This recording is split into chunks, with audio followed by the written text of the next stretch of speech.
The Tampa Bay Times. The Pulitzer Prize-winning newspaper is available around the Tampa Bay area and online at tampabay.com.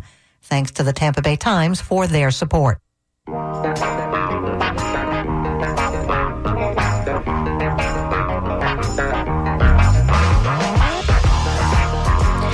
Good morning and welcome to Wavemakers on WMNF with Janet and Tom, a weekly conversation with people making a difference in the Tampa Bay region. I'm Janet. And I'm Tom. And answering the phones for us today is DJ Spaceship. If you want to join our conversation, you can call us at 813-239-9663 and DJ Spaceship will get you through to us. You can also email us at dj@wmnf.org or text us at 813-433-0885. We're going to be continuing the conversation about Hurricane Helene and how you've been impacted and what you're seeing in your community and what's happening with your neighbors. So feel free to give us a call. Again, that's 813-239-9663 or email us at dj@wmnf.org and share your experience with us. Keep in mind, Wavemakers is available wherever you get your podcasts. Just search for WMNF Wavemakers or search wherever you listen to your podcasts or search the WMNF archives. Our board operator, John Dunn, is not with us today. He's among those still completing the daunting task of sorting through the remains of a home hit by Helene. And John, if you're out there listening, we're sending you very good vibes. Everywhere you go in affected neighborhoods in the Tampa Bay area, in Hillsborough, Pinellas, Sarasota, and beyond, endless piles of debris line the streets. Waterlogged furniture, soggy drywall, ruined photo albums, refrigerators, all sorts of stuff. From Florida to Georgia, North Carolina, Virginia, Helene ravaged the Southeast. CNN reports at least 130 deaths in 6 states. We'll talk later with Channel 8 meteorologist Jeff Baradelli about why Helene was so damaging over such a wide area, and if this is the new normal. We'll also discuss ways that you can help the thousands of victims of Helene. But first, we want to talk about the toll Helene has taken locally. At least 13 people died in Florida, and 9 of those deaths were in Pinellas County. But crews are still searching, and the death toll is expected to rise. Our first guest this morning is Elizabeth Parker, who has been covering Hurricane Helene for the New York Times. Elizabeth, thanks for being here. You there, Elizabeth?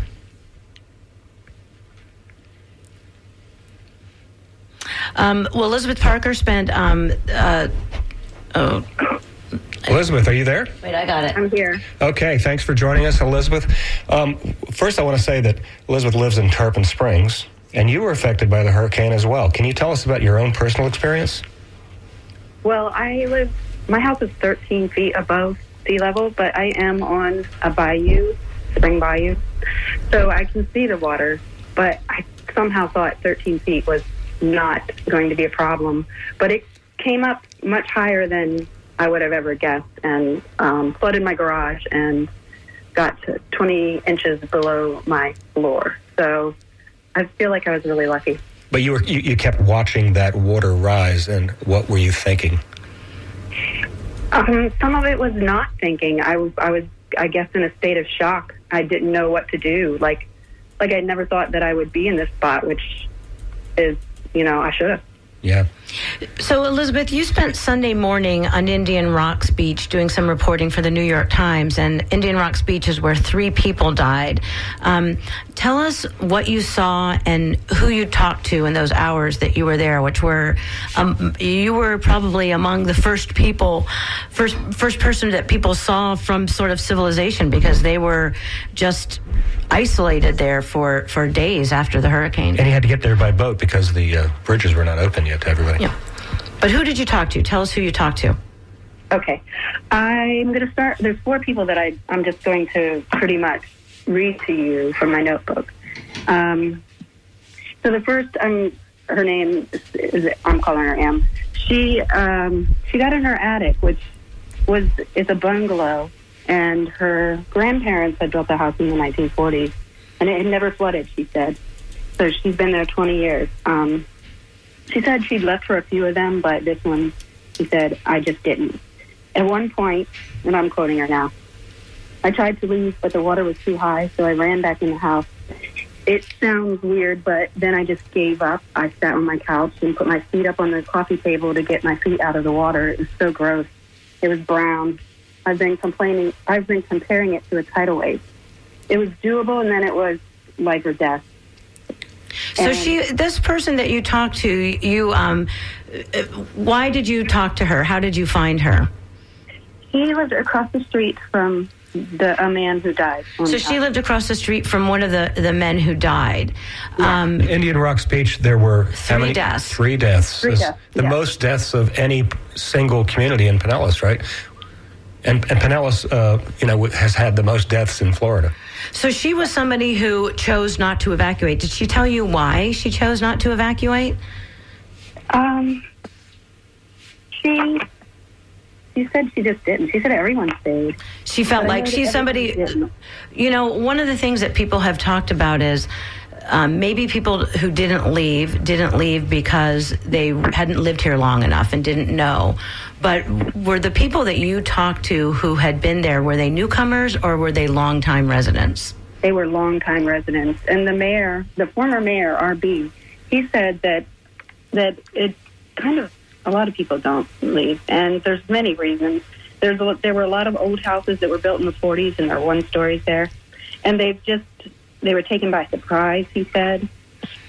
And because they haven't left. Everybody's kind of shocked, he said. Because they've been here, because they've been there their whole lives. Been a long time, and it's never flooded like this. They didn't think it'd be so bad, he said. The storm was far out, and there was not a full moon. And another thing he said, which I thought was interesting, is that people leave the islands, and once they're gone, they're at the mercy of the officials who open the bridges, and often they just want to get home. And like one on Saturday before the bridges were open for even residents, I saw families just chartering boats to get back home, and they'd have backpacks on their children and getting on these boats. So that's one reason why people don't go, is because they don't want to be separated from their property, and they've been told too many times to leave, and there's no impact in that. So that's sort of what you were hearing. Another reason is that I talked to a lot of people with cats, and their cats, they just don't want to move their cats. I mean, I know that sounds a little odd, but I talked to 5 women with cats who stayed in evacuation zones. And that was the case for this woman. She said, my cat was sitting on the chair, and we were just looking at each other. And I was thinking, if it goes up to the next notch on my coffee table, then I'm going up an attic. And then she did go up an attic. Was she in a single-story house? Yes, yeah. But it was elevated more than across the street where the guy was. And his neighbor is the one who found him. His name was John. He said, I did a safety check first thing in the morning about 7 o'clock. At first I thought he wasn't there, and then I saw his ankle. He was on his stomach on the floor. It looked like a dresser was laying on top of him. And I asked him how that happens when you can see the water line on the cottage was just above the doorknob. And he said, all the water when it rushes into the house is just like a washing machine. I guess he got trapped. So the water comes in really fast and knocked him down, and then a piece of furniture fell on top of him. That's so because he drowned, but in a small amount of water, relatively small amount of water you could technically stand in. Right, and I think that I've seen so many refrigerators toppled over in houses, and it's because they float, and things that float, they become projectiles. So.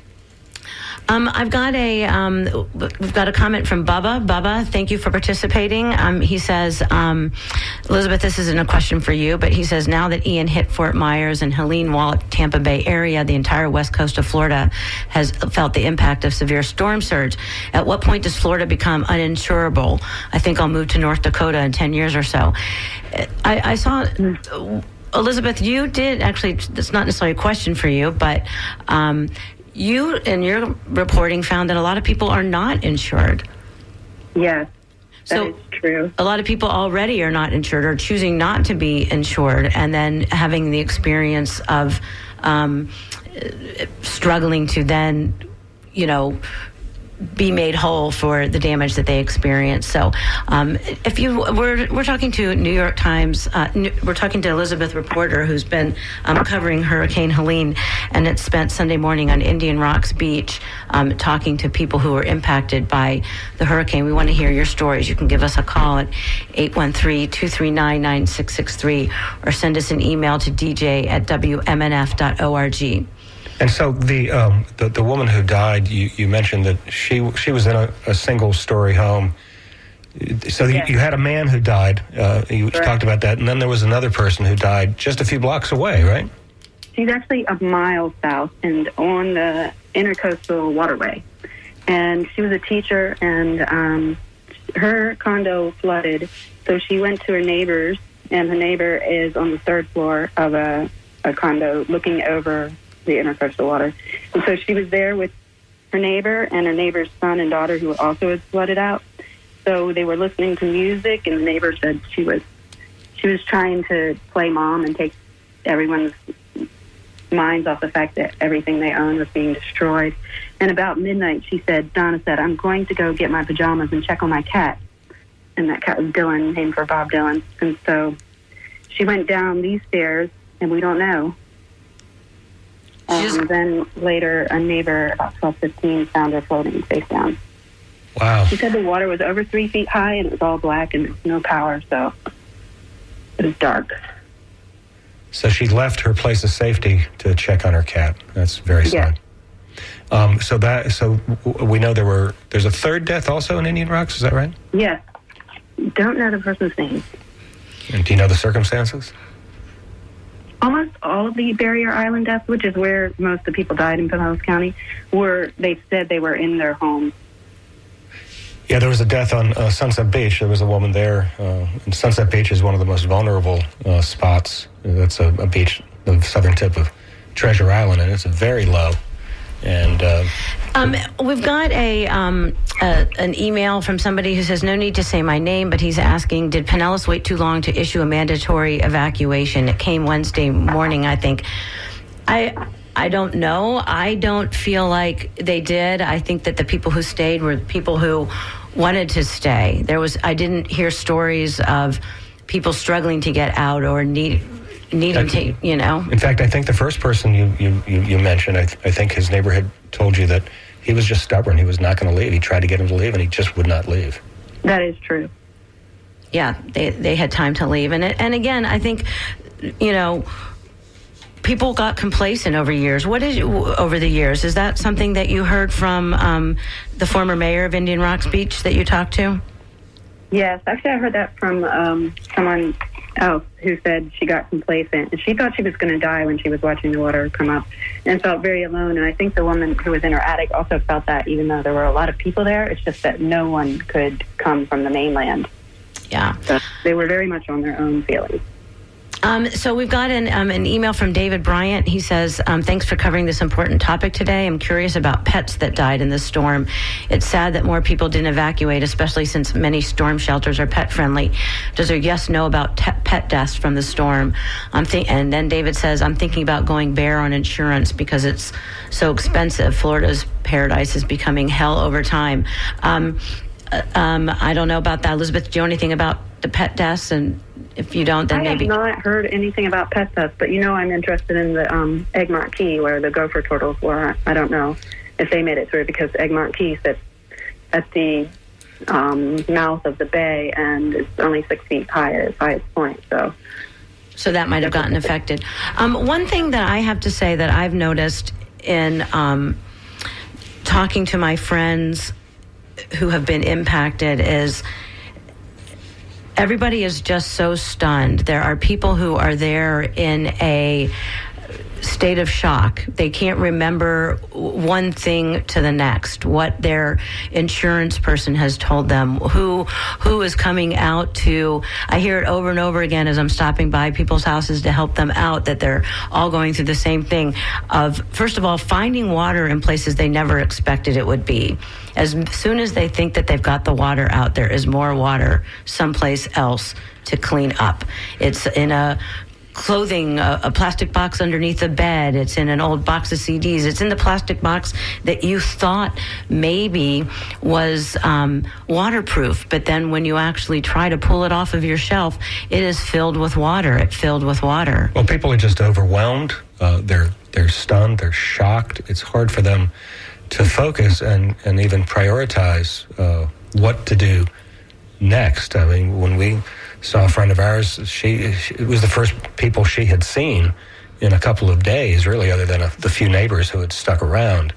And so it's just so overwhelming for folks. They don't really know where to go. They're not even sure what's going on anywhere outside of their immediate frame of reference. Yeah, and it seems like one thing that I found is that people want help. They are not going to turn down any help, even if they don't ask for it.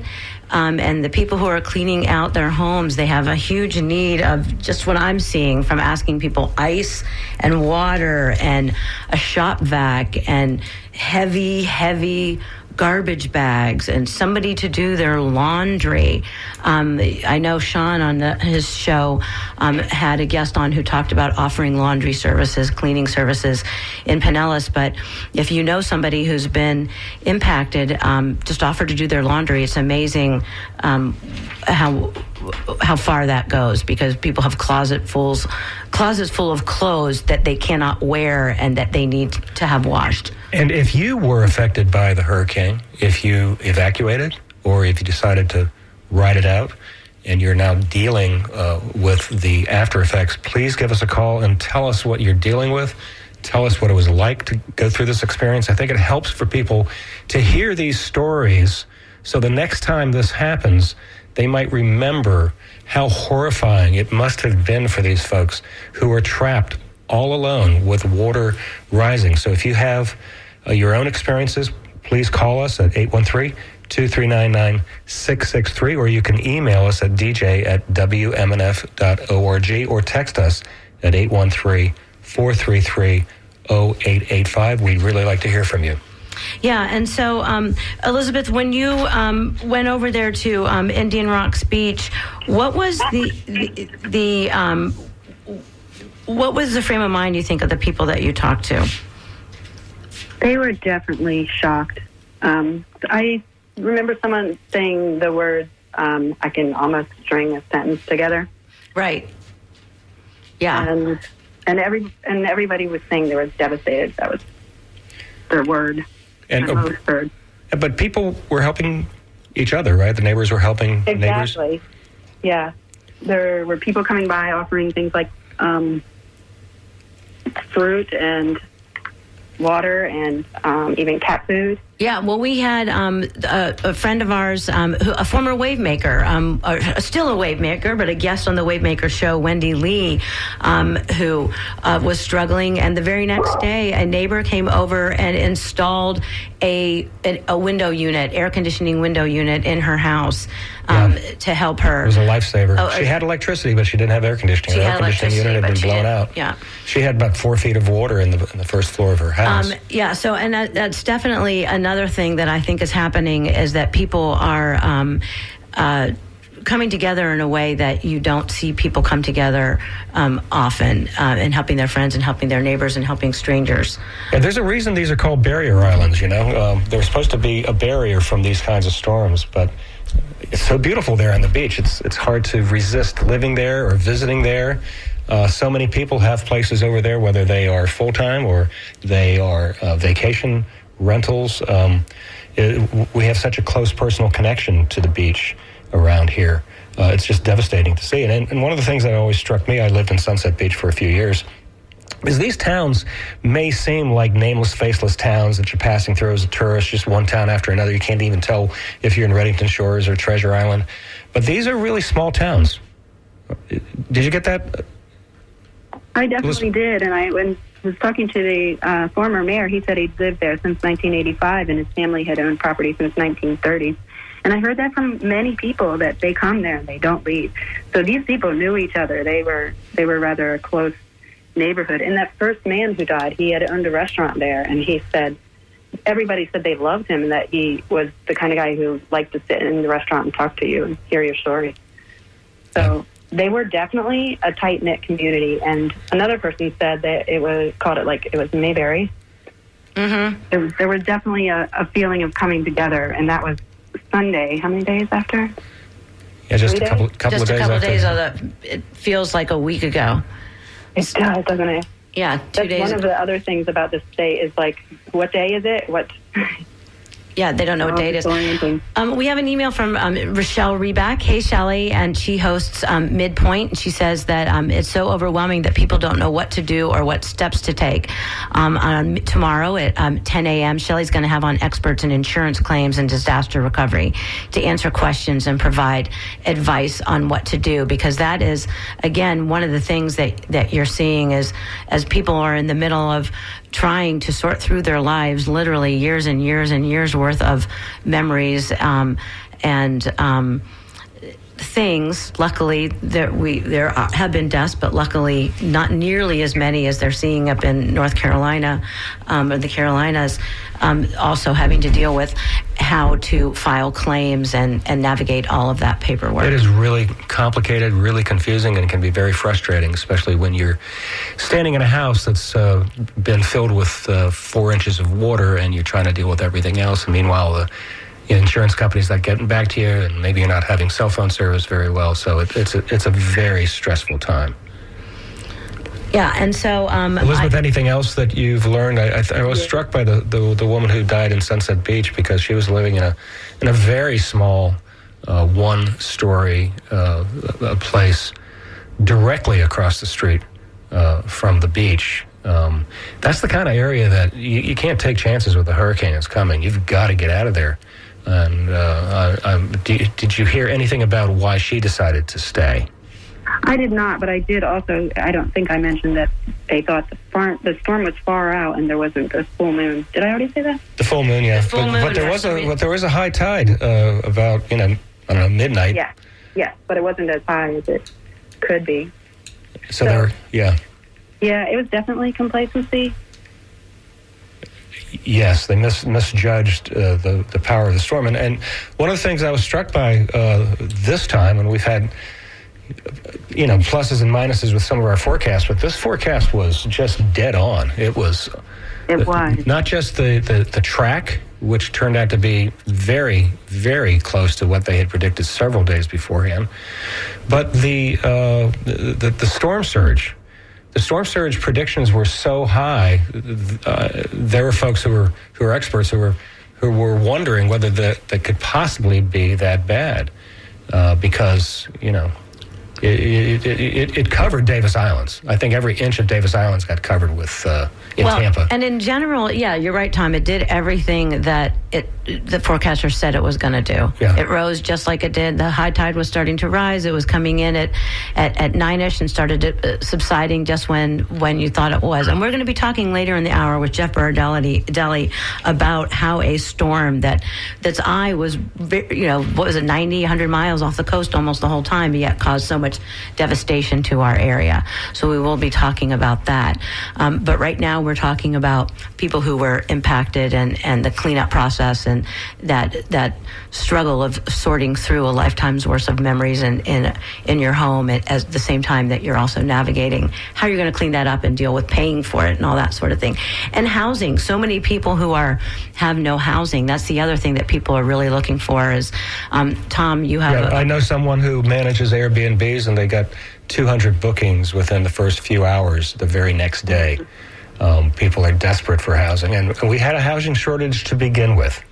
And some folks have said that Airbnb has kind of contributed to the problem, but right now Airbnb is turning out to be a bit of a lifeline for folks who need temporary housing, because it takes a long time if you can even get a contractor. We have our friend John Dunn. They have been able to hire some contractors, and they are getting the drywall cut out of their house right now.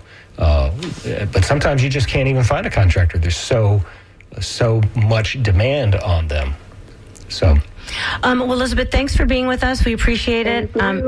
Keep up your good work. We will Next up, we're going to talk to Wilma Norton from the Community Foundation of Tampa Bay about how you can help. And we will be back with that right after this. This is an important election year, and to help inform you about voting, the candidates, and issues on the ballot, the WMNF News team has partnered with 10 other public media organizations around the state to create a 2024 Florida Voter Guide. You can find it on our website at wmnf.org/vote. It has information about all the candidates for U.S. Senate, U.S. House, Florida Senate, and Florida House. Candidates provide their positions on issues ranging from the cost of insurance to the environment to how they'll vote on the proposed constitutional amendments. You will also find a tool to help locate the district you vote in, as well as how to register to vote and how to find your polling location.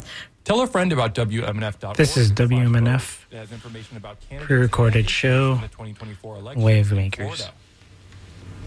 And we're back with Wavemakers on WMNF, a weekly conversation with people making a difference in the Tampa Bay region. Up next, we're going to be talking to Wilma Norton from Community Foundation Tampa Bay about how you can help your neighbors and friends and community get through this crisis. Wilma, thanks for being with us. Hey, thanks for having me. So tell us a little bit about what you're seeing, what kind of organizations are out there to help people who are in need right now, and how to connect with those. I think right now in this immediacy, what we're seeing is people leaning on sort of the tried and true organizations that know how to deal with the immediate crisis. The Feeding Tampa Bays of our area, the Metropolitan Ministries, the Red Cross, folks like that. There are lots of other smaller organizations too that are more grassroots, that are helping specifically in their neighborhoods. And what we see is the people who have supplies built up, who have volunteer organization, has an organization of volunteers already. Those are the great boots on the ground trying to meet some of those immediate needs. What we're starting to look at, what is this now, 3-4 days after the storm, is how to help the nonprofits who are going to need to be helping our residents for the coming days, weeks, and months as we recover from this, not just the immediate relief. So needs change over time is what you're saying. Yeah. Right now, what people are needing is they're needing food, they're needing water, they're needing housing, and they're needing transportation because cars have been flooded and swamped with water. Once the government and the big organizations like the Red Cross and some of those large organizations are best right now equipped to handle that.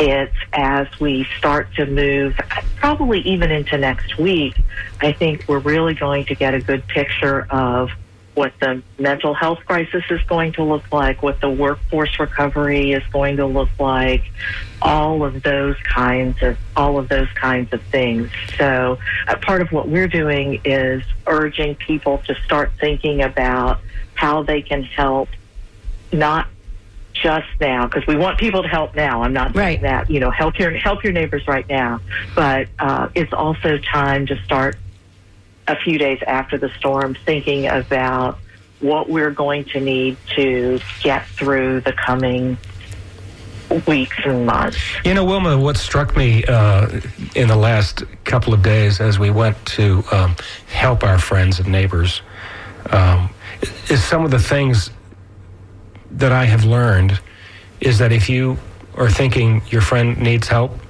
don't ask. Just go. Just go and see what they need.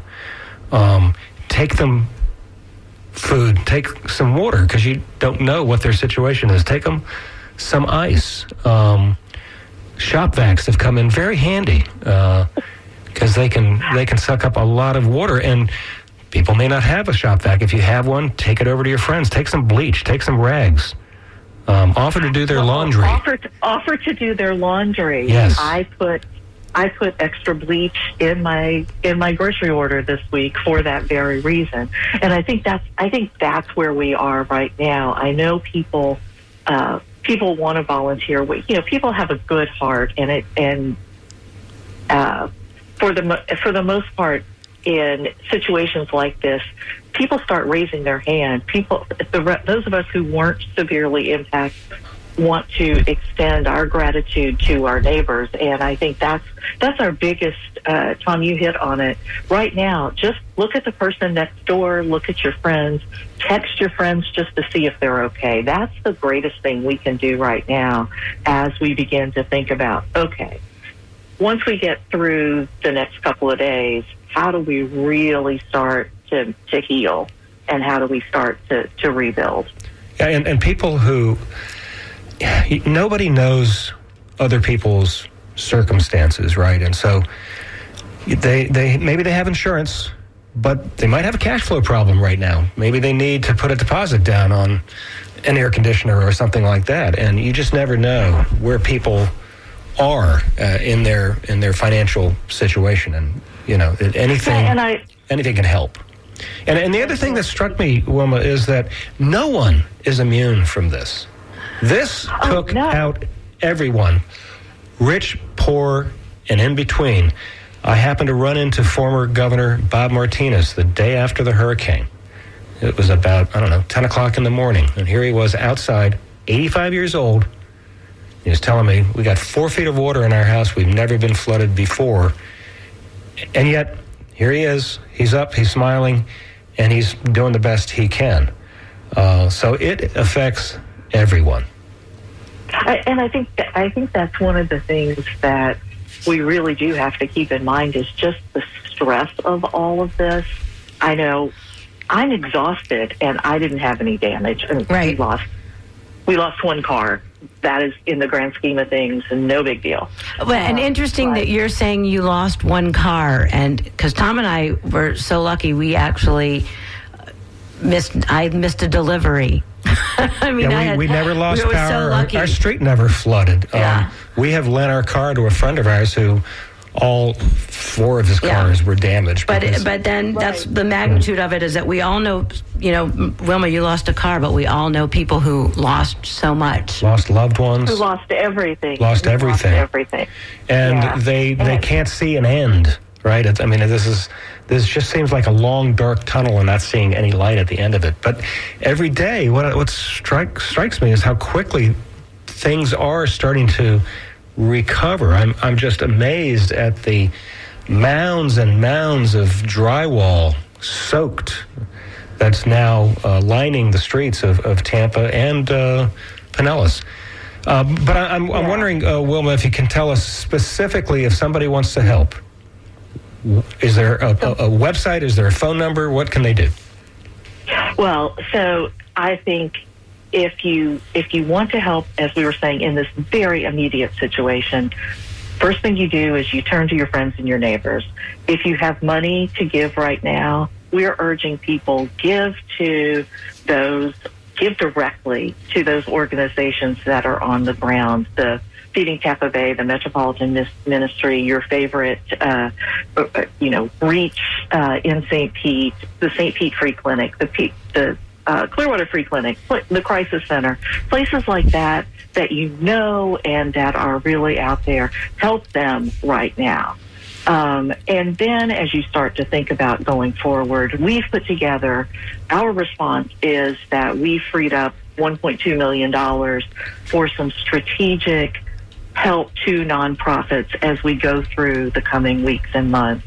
And we've put our critical needs list on the front of our website at the Community Foundation and are urging the people who have philanthropic funds with us to look at that to see how they can help both the nonprofits that have extra need to help residents or the nonprofits that are so impacted they can't do what they need to do right now. And that, as the Community Foundation, we're a collective of philanthropic givers, and our support is always to the nonprofits that do the actual work. So I think looking to where you can help your local nonprofits that are going to be the people who are going to help us get through our mental health crises. They're going to help us get through our hunger crises. They're going to help us figure out how to get back to work. We're very concerned about that loss of labor opportunity along our beaches and in our other areas. That is a great way, with your monetary help, to be of great service going forward. If you want to volunteer, we recommend people look at the Volunteer Florida website. You can search by zip code. They have vetted, organized opportunities, times, places where if you sign up and you show up, you're going to be doing something that is worthwhile. I think that's one of the things that we sometimes see in these crises, is that people want to help and they don't realize that sometimes for all their good intentions, they may be showing up at a place where it's not really helpful. Got it. So Wilma, that's one of the things I would urge. Wilma, thanks so much for being with us. Appreciate it very much. Go to Community Foundation, Tampa Bay. Just Google that and you'll find lots of information. It's cftampabay.org. And thanks for all you guys are doing to spread the word on all of this. No problem. That's cftampabay.org. Thanks for being with us, Wilma. I've got another email from Bubba who says, there's some survival guilt involved when you don't have damage. Just want to give a shout out to the linemen and trash haulers. Their hard work is much appreciated. Lots of people out there working really hard, for sure. The linemen, the trash haulers, and just people ripping out the drywall. It's hot out there. It's hot out there. We've got Jeff Berardelli, our third guest and final guest of the hour, is on the line right now. Jeff, thanks for being with us. Hi, Jeff. Are you there? Hey, how you doing? Glad to be here. We're doing great. Thanks so much for joining us today. We had you on the show a few months ago talking about how climate change is... Jeff is the chief meteorologist at News Channel 8. And an expert in climate change. Yes. And, sure, we have lots to talk about. We do. So my first question to you, Jeff, is why was this storm so powerful, did so much damage off such a wide area, and yet it was off of our coast so far? I think a lot of people did not expect this because they were looking at that track, which turned out to be pretty good, and thought, oh, this is not that big a deal. What happened? Yeah, so it took the exact track we thought it would, even 5 days ahead. But the problem is it's a very, very big storm, bigger than most. In fact, its integrated kinetic energy, we call it Ike, was greater than that of Ian, even greater than that of Michael, which, Michael was a Cat 5 storm that bulldozed Panama City. And that's because of the size, the girth of the storm. It's one of the bigger storms at this latitude. And the problem with that is when you have a really big storm with a really big wind field, it pushes a lot of surge in. And so the forecast for surge, you might have noticed even before the storm, was abnormally high. You might have looked at it and said, that seems odd for a storm this far off. But it's because one thing about storms is it's not just the intensity of the storms, and this was intense, but it's the size of the storm, and that's why there was so much storm surge that pushed offshore. Jeff, I'm former hurricane editor at the St. Pete Times, and we used to run every year this simulation of what would happen if the 1921 hurricane struck again. Mm-hmm. And basically all of Davis Islands, all of the Inner Bay Peninsula in Tampa, downtown Tampa, Ybor City, the port, all of that would be underwater. Much of Pinellas County would be kind of split into two islands. All of the barrier islands would be covered with floodwaters. And I have to say, at the time I thought, I don't know if that's really going to happen, but I think this has proven that... I think this... Yeah. Yeah, sorry, go ahead. Go ahead. What will happen? I think this taught people a lot of lessons, about what a direct hit would be. For all intents and purposes, this was almost a direct hit, right? I mean, not in terms of wind, but in terms of storm surge. Mm-hmm. Now, obviously, the storm surge that hit the Big Bend, that was about 15 feet, so about double what we had the storm come directly at us. But for the people who are suffering today, who had water wash over the barrier island, or the homes that had water in South Tampa or Shore Acres or anywhere around our area, really everywhere in my viewing area along the coast, for them to say that this wasn't, a direct hit is almost insulting. Mm-hmm. But I think we need to understand that if we get hit by a Cat 4, and this was a Cat 4, directly the surge into Tampa Bay, believe it or not, as crazy as this may sound, would likely be close to 20 feet, especially at the apex of the bay, meaning near downtown Davis Island. And in this case, we had about 7 feet of surge, which is the third highest surge we've seen since 1848. We had a big storm in 1848, produced somewhere around 15 feet of surge. Then we had the other storm in 1921 that produced about 11 feet of surge. This produced 7. Right behind it, there are 2 other systems, and by the way, one of them was Idalia, which produced about 4.5 feet of surge. So, we haven't seen surge like this in over 100 years, and so it's no wonder that people didn't quite know what to expect. I have to be honest. I think all my predictions were right in terms of how much surge we'd see, but it was hard for me to visualize what that really was going to mean to the Bay Area. Of course, we knew there'd be water, but devastation, sand dunes that were like 6 feet high on the beach, I'm not really sure that anybody could have pictured that. Oh, yeah. Well, the other thing that's really amazing to me is I'm used to hurricanes. Once they hit land, they start to they start to diminish. They start to die out. And yet this hurricane, in some ways, it seems just from the videos I've seen of North Carolina around Asheville, it didn't do that at all. It's now hit 6 states. There have been more deaths outside of Florida than in Florida. Can you explain that?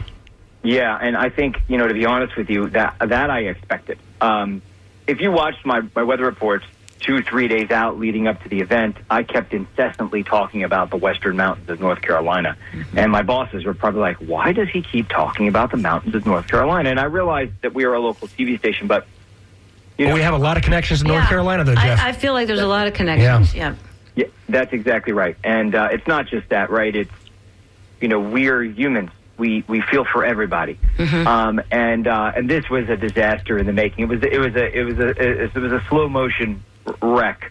Watching this as a meteorologist head into the mountains of North Carolina.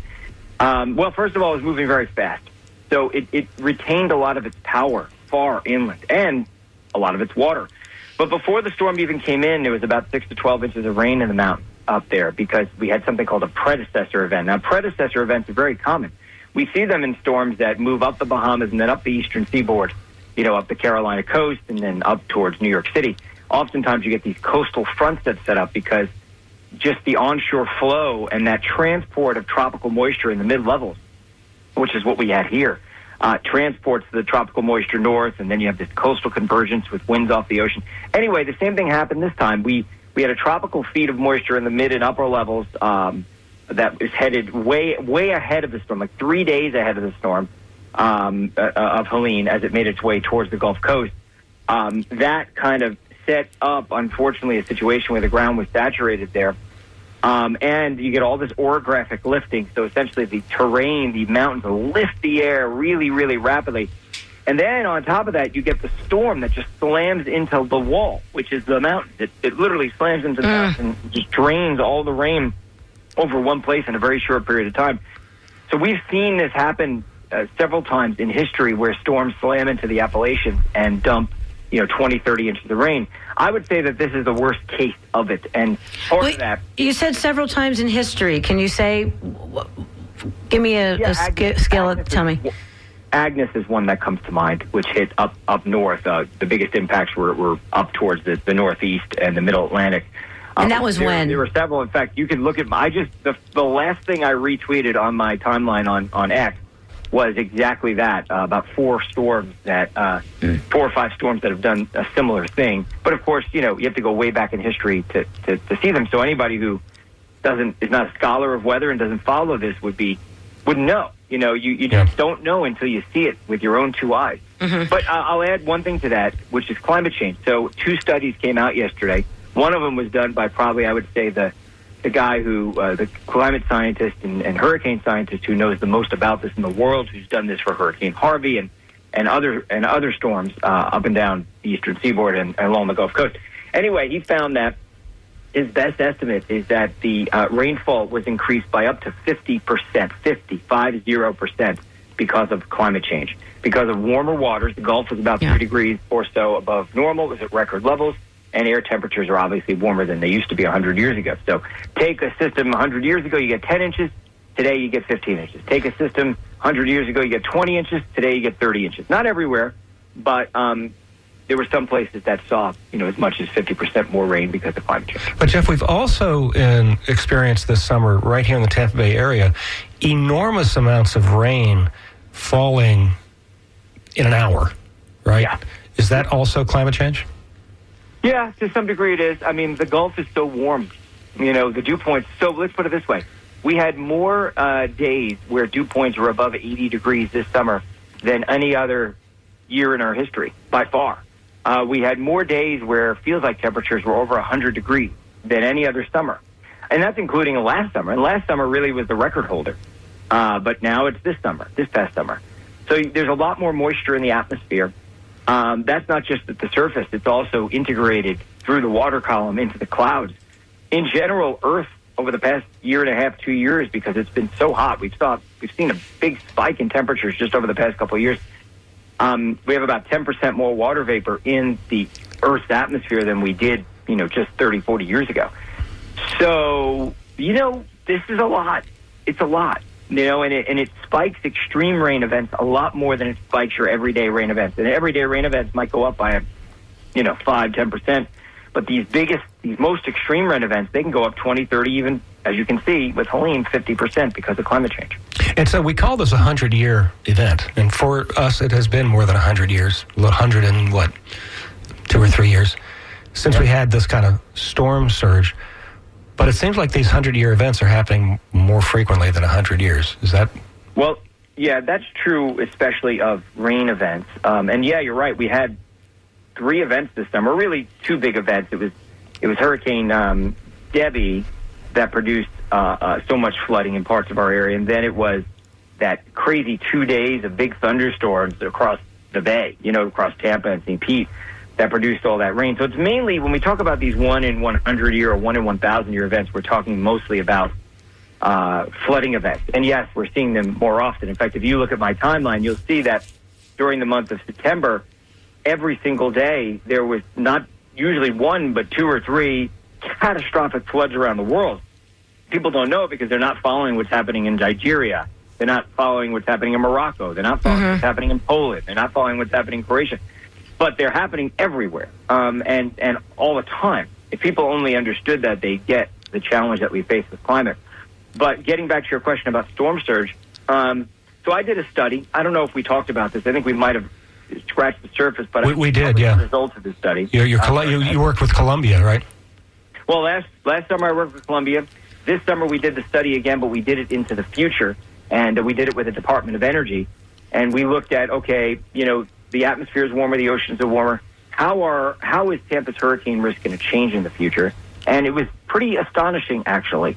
Now, the biggest result was that we found about a 215% increase in the incidence of major hurricanes. So what that means is, if we average a major hurricane once every 100 years, and that's what the study found, then in the future, starting in around 2060, so I know that's 4 decades from now, but I have a 3-year-old daughter, right. So it matters to our children and grandchildren.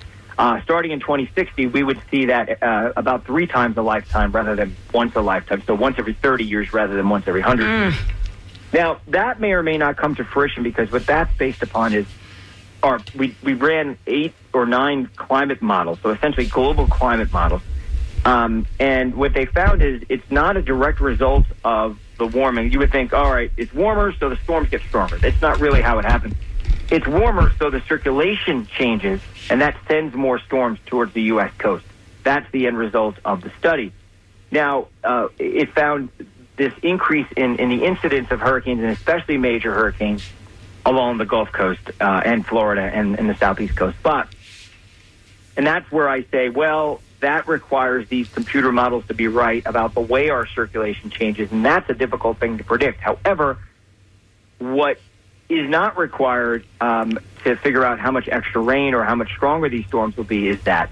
So what we found is that we would see a 15 to 20% increase in the peak intensity of hurricanes. So instead of having a hurricane winds of 150 miles an hour in the future, those winds would be 175 or 180 miles an hour. Oh. And then probably, I would say, the most likely outcome of this study that'll be true is the rainfall. We found that storms that hit Florida, the max rainfall rates will be 40 to 50% higher than they are today. 40 to 50%. We just saw that with Helene. So that may actually be an underestimate.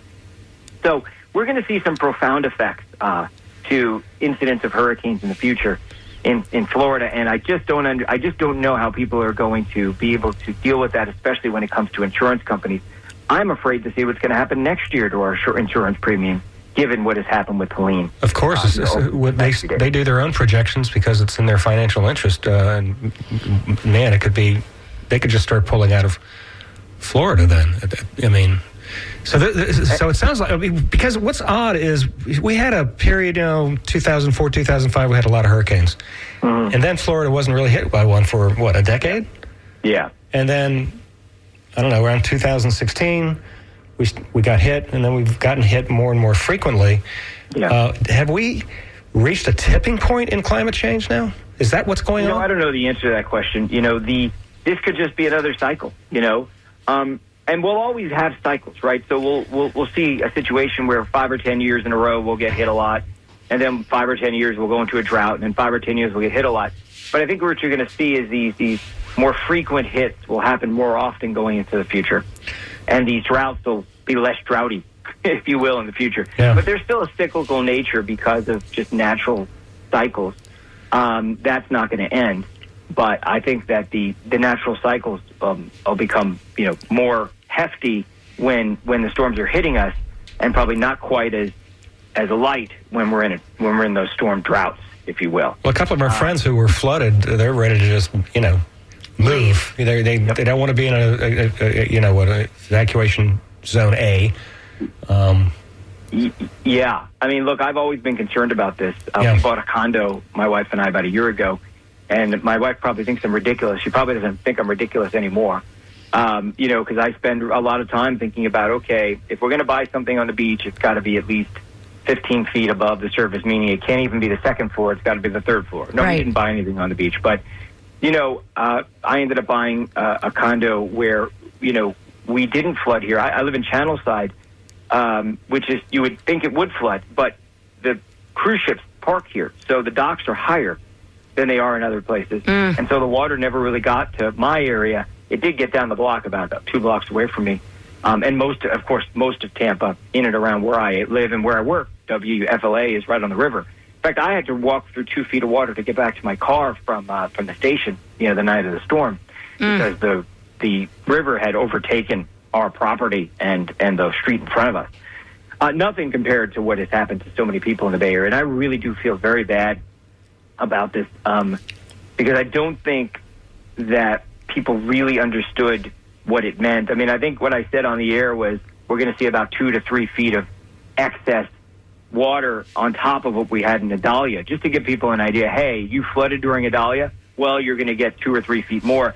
But I'm not really sure that people could still understand that the Gulf would literally swallow the barrier island and connect to the intercoastal. I don't think people really could envision that. And it's really sad to see. I feel, and just as bad, if not, worse for the people in western North Carolina and the Appalachians there, because, their towns are gone. Yes, they terrible. They'll ever rebuild. We had a listener wonder if they waited too long to issue the evacuation order. It was issued the Wednesday morning. I remember I was at breakfast. I got this. I'm like, whoa, that sounds worse than I was expecting. But it did give people more than 24 hours to evacuate. So do you think that was appropriate? I don't really. I'm not an emergency manager. I'm not an expert in that. I give them the information, and then they decide what to do with it. Right. I think that there were a lot of question marks about this storm. Remember, it was a fairly weak system. We did think it was going to be strong. We really did. We thought it would be a Cat 3 or Cat 4. But it took a while to get organized and have that defined eye, didn't it? Yeah, it's really hard to tell people to evacuate when you're looking at the satellite and you're like, I don't see anything. Yeah, it's true. Okay, Jeff, we really appreciate all the hard work you did leading up to the storm, keeping people informed, because you all are the lifeline for us. Tell us what's going on right now so we can make our own judgments. Thanks so much for calling in today, Jeff. Yeah, and let's never do it again, okay? Let's not do it again. I appreciate it. Thank you. Okay, bye-bye. Bye-bye. Thanks to all our callers and those of you who emailed us today. We appreciate it very much. Good luck out there. Be kind. This is WMNF Tampa. Up next is NPR Headline News, followed by Wide Awake America with Nadine Smith.